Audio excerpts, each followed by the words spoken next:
इस पर मुझे ज्वाइन किया है पाकिस्तान पीपल्स पार्टी के सीनियर रहनुमा बैरिस्टर एतजाज़ एहसन साहब ने। अस्सलाम वालेकुम, बहुत बहुत शुक्रिया एतजाज़ साहब आपका। सबसे पहले जो इम्पॉर्टेंट चीज़ मैं आपसे डिस्कस करना चाहूँगी, इंट्रो में आपने भी सुना होगा, आज इस्लामाबाद हाई कोर्ट ने जो रिमार्क्स दिए कि नवाज शरीफ पूरे निज़ाम को धोखा देकर बैरून मुल्क चला गया, अब वहाँ बैठ कर वफाकी हुकूमत और आवाम पर हंसता होगा। नवाज शरीफ का बैरून मुल्क जाना पूरे निज़ाम की तज़दीक है। तो एतजाज़ साहब, क्या समझा जाए कि वही अदालतें जिन्होंने रिलीफ दिया, जिन्होंने इलाज के लिए बाहर जाने की इजाज़त दी, ये तो पूरे सिस्टम पर फिर एक सवालिया निशान है। फिर इसमें तो वो डॉक्टर्स भी शामिल हैं जिन्होंने बीमारी की तस्दीक की, फिर इसमें तो वज़ीर-ए-आज़म के वो सोर्स भी शामिल हैं जिन्होंने वज़ीर-ए-आज़म को बताया कि हाँ वाकई नवाज शरीफ जो है ना वो बीमार है, इनकी बीमारी पर कोई शक नहीं किया जाना चाहिए। ये तो हमारे पूरे मुल्क के निज़ाम के एक सवालिया निशान खड़ा हो गया है इन रिमार्क्स के बाद। क्या कहेंगे चौधरी साहब? ये वो जो रिपोर्ट्स, ब्लड रिपोर्ट्स थी और ब्लड काउंट की रिपोर्ट्स थी, उनके बारे में तो बहुत शकूक शुबात आप पाए जाते हैं कि वो किस तरह लेबॉर्ट्री में खून जाता रहा और उसमें कौन सा वो कोई एलिमेंट मिला के जिससे वो सैंपल में ब्लड के जो वाइट सेल्स हैं वो कम हो जाते हैं बहुत ज़्यादा। तो अब तो बहुत कहानियाँ चल रही हैं और बहुत सारे किरदार हैं जो कि, और ख़ासकर लेबॉरेटरीज में, डॉक्टर ने तो लेबॉरेटरीज पे चलना था ना। वो डॉक्टर यास्मीन राशिद ने भी लेबॉरेटरी रिपोर्ट पे ही चलना है और लेबॉरेटरी रिपोर्ट्स को इन्होंने एक दो नाम जो बड़े आए हैं वो इसी में कि उन रिपोर्ट्स में हेरा फेरी इन्होंने बड़ी हिसाब किताब से की है बड़ी। चौधरी साहब, आप क्या समझते हैं, हुकूमत के लिए नवाज शरीफ को वापस लाना कितना आसान है, कितना मुश्किल है? आए रोज़ वहाँ पे लेटर भी लिखने की बात करते हैं, पहले भी ख़त लिखे हैं इन्होंने बरतानवी हुकूमत को, तो कितना आसान है आप समझते हैं या मुश्किल है इस हुकूमत के लिए नवाज शरीफ को वापस लेके आना?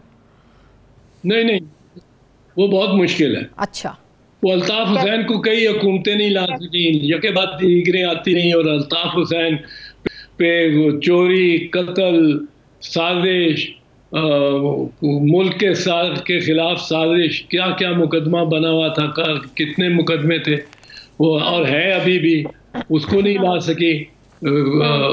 ये सागदार को नहीं ला सके। बरतानिया से लाना बड़ा मुश्किल है। हाँ। बरतानिया में इस वक्त अरबपति, जो मफरूर अरबपति है ना, उनकी आमाजगाह और पनाहगाह लंदन है। सही। और इंडिया के कोई कहते हैं 5000 मफरूर अरबपति बैंकों को फ्रॉड करके और ये वो करके इधर उधर, और वो बैठे हैं वहीं जाके और वहाँ बड़ी ऐश की जिंदगी लंदन में गुजार रहे हैं, पर वो वापस वो नहीं भेजते। वो तो कहते हैं अरबपति हो, अगर पैसा जितना ज्यादा आपके पास है आप आ जाओ, हमारे पास पनाह ले आओ, पैसा भी ले आओ और बैंक में रखो और हमारी ऑफशोर कंपनियों में रखो। सही। तो चौधरी साहब, तो फिर जो वहाँ नोटिस भेजे जा रहे हैं उनकी फिर क्या कानूनी हैसियत है? कहा जा रहा है कि नोटिस वहाँ पे भेजा गया वारंट्स का, वो वसूल करने से इनकार कर दिया गया, फिर उनकी कानूनी हैसियत क्या है? देखें, डाक के जरिए तो वो नहीं जाएगा दूसरी एक जुरिस्डिक्शन में, वो उस पर अमल दरामद नहीं होगा। और ये इन्होंने सुना कोरियर के जरिए भेजना शुरू किए, पहले एम्बेसी का बंदा गया, एम्बेसी का बंदा भी नहीं जाता।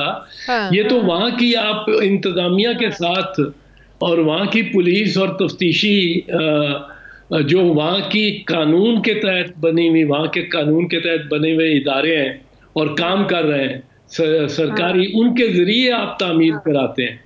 अब यहाँ वरना हर जगह पाकिस्तान में ना फिर रहे हो स्कॉटलैंड यार्ड के एजेंट्स, और जिसका भी जो भी मफरूर समझता है कि मफरूर में हमारा कोई है, इंडिया 2-4 मफरूर समझता है, इंडिया के इंडियन एजेंट लेके फिरते हो यहाँ उनकी वो हाई कमीशन के बंदे, और कि ये जी हाफिज सईद की हमने सर्विस करा ली, ये इसकी सर्विस करा ली, तामील करा ली।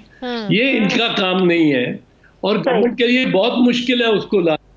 वो नवाज शरीफ धोखा दे के बिल्कुल, अगर जज साहब ने ये कहा है तो ठीक कहा है, मैं तो पहले से कह रहा हूँ कि मामू बना के चला गया और वो आप अच्छा, तो चौधरी साहब, आप क्या समझते हैं कि नवाज शरीफ और मरियम नवाज की खामोशी के बाद एकदम सख्त बयानी आना, APC में जो उनकी तकरीर थी इस्टेब्लिशमेंट के ख़िलाफ़, अब क्या समझते हैं इसका बैकग्राउंड? आपको भी लगता है कि मोहम्मद ज़ुबैर की जो 2 दफ़ा मुलाकात हुई है अस्करी क़यादत के साथ, और अगर आप कहें कि कुछ तवक्कुआत थी या कुछ रिलीफ लेने की जो बातें सामने आ रही हैं कि इस वजह से मुलाकातें की गई, DG ISPR ने भी कहा वो मुलाकातें ही नवाज शरीफ और मरियम नवाज के हवाले से थी, तो आपको लगता है जो तवक्कुआत थी वो पूरी नहीं हो सकी, उन तवक्कुआत को, ख्वाहिशात को धचका लगा, जिसकी वजह से मरियम नवाज और नवाज शरीफ ये सख्त बयानियाँ अपनाने पर मजबूर हुए हैं इतनी खामोशी के बाद?